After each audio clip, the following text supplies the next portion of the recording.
एक बार नारद जी समस्त तीर्थों का भ्रमण करने के लिए गए। नारद जी कहाँ कहाँ गए? पुष्करम चा प्रयागम चा काशीम गोदावरीम तथा हरिक्षेत्रम कुरुक्षेत्रम श्रीरंगम सेतुबंधनम। नारद जी बोले मैं समस्त तीर्थों में गया पर ना पश्यम पुत्र मिच्छर महामनः संतोष कार्यकम, मुझे कहीं शांति नहीं मिली।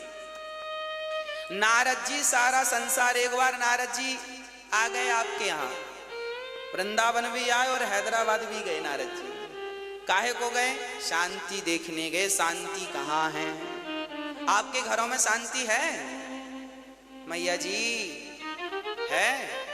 एक मैया बोली गुरुजी जब से हमने कथा सुननी शुरू की तब से बहुत शांति है। हमने कहा कथा शांति ही देती है। भागवत जी चित्त को शांत करती है, हृदय को शुद्ध करती है और घर में शांति का वातावरण उत्पन्न करने वाली भागवत जी हैं। नारद जी बोले मुझे कहीं शांति नजर नहीं आई। क्या नजर आया फिर? बोले तरुणी प्रभुता गे है। घर में नई नई बहुओं की चल रही है, सासू माँ की कोई पूछ ही नहीं। नारद जी कह रहे हैं, हम नहीं कह रहे हैं। नारद जी कहते हैं सासू माँ की कोई पूछ नहीं है। अच्छा सासू माँ की पूछ है कि नहीं? मैया आपकी पूछ है? हाँ, हनुमान जी की तो पूछ थी, आपकी है कि नहीं राम जाने? है पूछ? है। सारा झगड़ा इस पूछ का ही है। महाराज जी हमें पूछा नहीं, महाराज जी हमें बैठने को भी नहीं पूछा, महाराज जी हमें चाय को भी नहीं पूछा। झगड़ा किस बात का है? बहू कहती है सास ने फटी साड़ी को नहीं पूछा, तो सास कहती है तुमने कब पूछा हमसे खाने को। सारे घरों में झगड़ा किस बात का है? पूंछ का। इसलिए हनुमान जी लंका गए थे तो अपनी इस पूंछ में आग लगवा के आए थे। जितने जल्दी हो सके आप लोग भी अपनी अपनी पूंछ को जला दो। होली आ रही है, जला दो इस पूंछ को, नहीं तो ये पूंछ आपको जलाएगी। ये जो अहंकार की पूंछ है ना, हमें नहीं पूछा, हमें नहीं पूछा। अरे नहीं पूछा तो नहीं पूछा, तुम काहे मरे जा रहे हो? क्यों परेशान हो रहे हो? अपनी अहंकार की पूंछ को जलाकर भस्म कर दो, तब शांति मिलेगी। कोई पूछे ना पूछे, मेरी माँ आप लोगों ने अपने चाबी दूसरों को दे रखी है। प्रॉब्लम यहां आप बहिर्मुखी हो। देखना दो बातें हैं। एक व्यक्ति वो है जो बहिर्मुखी है। बहिर्मुखी किसे कहते हैं? जो बाहर ज्यादा देखता हो। एक व्यक्ति वो होता है जो अंतर्मुखी होता है।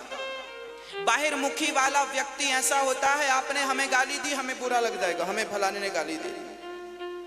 ये बाहिर्मुखी आदमी है। स्त्री और पुरुष दोनों को बोल रहा हूं। आप बहिर्मुखी हैं तो सास की बात बुरी लगेगी, बहू की, जेठानी की, देवरानी की, पड़ोसी की, पड़ोसन की, सबकी बात बुरी लग सकती है। हमें पूछा नहीं क्योंकि आप बहिर्मुखी, आप बाहर के व्यवहार को देख रहे हैं। जबकि अंतर्मुखी, अंतर्मुखी कौन है? जो बाहर से कोई मतलब ना रखे, जो अंदर में भगवान का चिंतन करता हुआ, सबको भगवान जानकर प्रणाम करता हुआ आगे बढ़ता रहे, वह व्यक्ति अंतर्मुखी है, शांत चित्त। उसे कोई फर्क नहीं पड़ता कि आप हमें गाली दे रहे हैं या आप हमारे सामने हाथ जोड़ के खड़े हैं, कोई फर्क नहीं पड़ता। जो व्यक्ति बहिर्मुखी है आज वो व्यक्ति बहुत दुखी है। हमारे साधु संत जो जंगल में जा के उल्टे लटके रहते हैं, भजन करते हैं, ये क्या कर रहे हैं? ये अपने आप को अंतर्मुखी ही तो बना रहे हैं।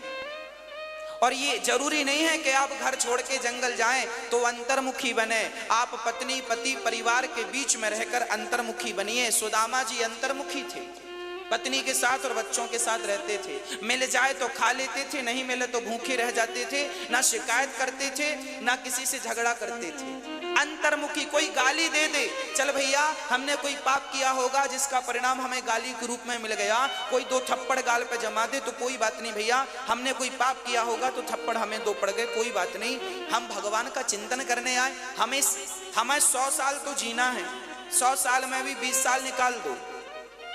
10 साल तो कुछ समझ में ही नहीं आया, छोटे थे, कपड़े पहनने का भी ज्ञान नहीं था। 10 साल के बच्चे को भी ठीक से कपड़ा पहनना नहीं आता, माँ पहनाती है। चलो कपड़ा पहनना आ भी जाए तो उसके कोई बहुत अच्छा सांसारिक क्रियाएं नहीं आती। 10 साल वो निकाल दो और बाद के 90 साल के बाद जिंदा रह गए तो ना चलना आएगा ना खाना आएगा, तो 20 साल या 80 साल की एज बची। यदि 100 साल के हो तो 80 साल पकड़ के चले।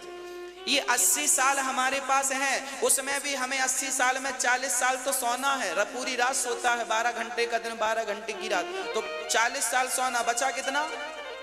40 साल। और 40 साल में फिर नहाने का समय, खाने का समय, झगड़े का समय, निंदा चुगली का समय, ये सब निकालने के बाद तुम्हारे पास बचा कितना? और जो समय बचा है वो 25, 30, 40 साल बचा है, जो 30 साल बचा है उसमें भी तुम झगड़ा ही करोगे। उसमें भी तुम ये देखोगे कि ये हमारा सम्मान नहीं किया। अब अरे करने ना करे सम्मान, सुना करे चूल्हे में जाए। तुम्हारा क्या घुर गया, क्या कम पड़ गए, तुम वजन कम हो गया, तुम्हारा सम्मान नहीं हुआ। तो ये मान अपमान सम्मान जब तक इनसे ऊपर नहीं उठते आप, तब तक आपको भगवत प्राप्ति नहीं होगी। जिन जिन संतों ने, बताओ क्या मीराबाई का अपमान नहीं हुआ? क्या मीराबाई को राणा ने यह नहीं कहा कि तूने मेरा कुल बिगाड़ दिया, संतों के बाबाओं के बीच में जा जा के नाचती है? कहते थे इसने तो कुल का नाश कर दिया, बाबाओं के बीच में जाती है, चरित्र बिगाड़ के आती है। क्या क्या ना कहा मीरा को, चरित्र से गिरी कहा, जहर पिलाया उसके ससुर ने, पर क्या हुआ? मीराबाई क्या अपमान में उलझी? बोलो।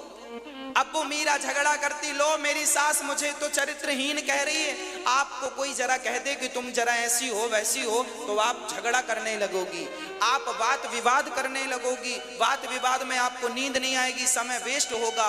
जो समय भगवान के चिंतन में जाना चाहिए था वही समय अब बात और विवाद में जा रहा है। हाँ या ना? नुकसान किसका है?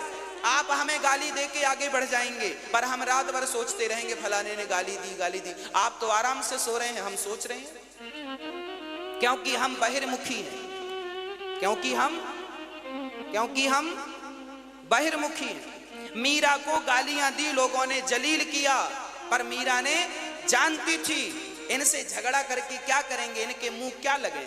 वो इस मान अपमान से ऊपर उठ चुकी थी। वो स्त्री मान अपमान से, बोलो मेरी मां। हाँ, तो आप लोग कब उठोगी? कब? डेट बताओ। आज उठ जाओगी? चलो अच्छा,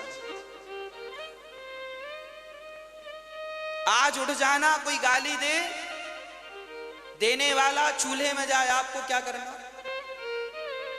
बिल्कुल शांत चित्त से भगवान में ध्यान लगाओ। नरसिंह मेहता का चरित्र आपने कभी सुना या पढ़ा हो? नरसिंह मेहता का चरित्र सुना होगा। नरसिंह मेहता के भाई ने, भौजाई क्या बोलती थी? हट्टा कट्टा निठल्ला, घर में पड़ा पड़ा खाता है, कुछ कमाता नहीं है। ये नरसिंह मेहता को उनकी भौजाई ने कहा था। अपमान किसे नहीं सहना पड़ा? क्या ध्रुव जी को अपमान नहीं ध्रुव जी की माँ सुरुचि माँ हाथ पकड़ के समाज के बीच में गिरा दिया, जा तू इस गोद में, अपने बाप की गोद में बैठने का अधिकारी नहीं है, जा। अब सोचो, भरी सभा में आपको हाथ पकड़ के निकाल दिया जाए, क्या ये अपमान नहीं है? आप लोग यहाँ तो 500 लोग बैठे हैं, 1000 लोग बैठे हैं, उस सभा में लाखों लोग बैठे थे जहां ध्रुव जी का हाथ पकड़ के नीचे गिराया गया था। उनकी सौतेली माँ ने गिराया, पर धन्य है ध्रुव जी। उनकी माँ के पास जब वो गए कि माँ मेरा अपमान कर दिया माँ ने, तो मान अपमान उनकी सुनी थी। माँ ने समझाया, बेटा मान अपमान त्याग दे, कोई तेरा अपमान नहीं करता, कोई तेरा सम्मान नहीं करता। जा मान अपमान का त्याग करके मन भगवान में लगा, और जब मान अपमान से मन को हटाकर भगवान में मन लगाया तो उन्हें भगवान प्राप्ति होगी। भगवान और झगड़ा करो, तुमने हमारा अपमान किया, हमारे बेटे का, हम भी तुम्हारा करेंगे, फिर करो झगड़ा, इसी में समय गुजरेगा, कोर्ट कचहरी भी जाना। तो ये करने आए हो क्या? बाहिर्मुखी बनोगे तो बहुत झगड़े हैं। बाहिर्मुखी इंसान कभी हंसता नहीं है, बाहिर्मुखी इंसान कभी ठहाका नहीं लगाता, हमेशा ही रोता रहता। बाहिर्मुखी है ना, बाहर की तरफ देखता। अंतर्मुखी बनो। क्या बनो? अंतर्मुखी बनो। बाहर की तरफ देखने ही नहीं। अपमान हो रहा है, सम्मान, गुण दोष दृशिर दोषा, गुण दोष दोनों ही ठीक नहीं है। आप हमारी ज्यादा प्रशंसा करें वो भी अच्छा नहीं है, और आप हमारी ज्यादा निंदा, देखो आप हमारी निंदा करोगे तो भी हमें लगेगा लो हमारी निंदा कर रहे हैं, तो हम आप हमारी निंदा करोगे तो फिर हम आप में ही उलझ जाएंगे, आपको सफाई देने लग जाएंगे, नहीं भाई ये नहीं ये नहीं ये नहीं ये नहीं, समय वेस्ट हो जाएगा। और आप हमारी प्रशंसा करोगे तो भी हम उलझ जाएंगे, भाई आप हमें अच्छा कह रहे हैं, हम भी सुनने लगेंगे बैठ के। तो प्रशंसा और निंदा, स्तुति और आलोचना दोनों ही बंधन है। ना तो स्तुति में उलझना, ना तो आलोचना में उलझना, इन दोनों से आपको ऊपर उठना है। बोलो मेरी मां, उठोगी? इन दोनों से ऊपर उठना। यही जब आप इन दोनों से ऊपर उठ जाएंगे ना, तब ये जो तुम्हारा मनुष्य तन है ना, फिर जीने का मजा है। अभी कहां मजा है? अभी आदमी जिंदगी जी नहीं रहा है, अभी तो रो रो के गुजार रहा। महाराज जी चल रही है, गुजर रही है। कोई आनंद मिला आपको जीवन में? पूरी जिंदगी रो रो के मर जाओगे। क्यों मर जाओगे? क्योंकि तुम बहिर्मुखी थे, बहिर्मुखी हो और बहिर्मुखी मरोगे। अंतर्मुखी होके मरोगे ना, तो मरना भी उत्सव बन जाएगा। जीना और मरना दोनों आनंददायक हैं, पर उनके लिए जो अंतर्मुखी है।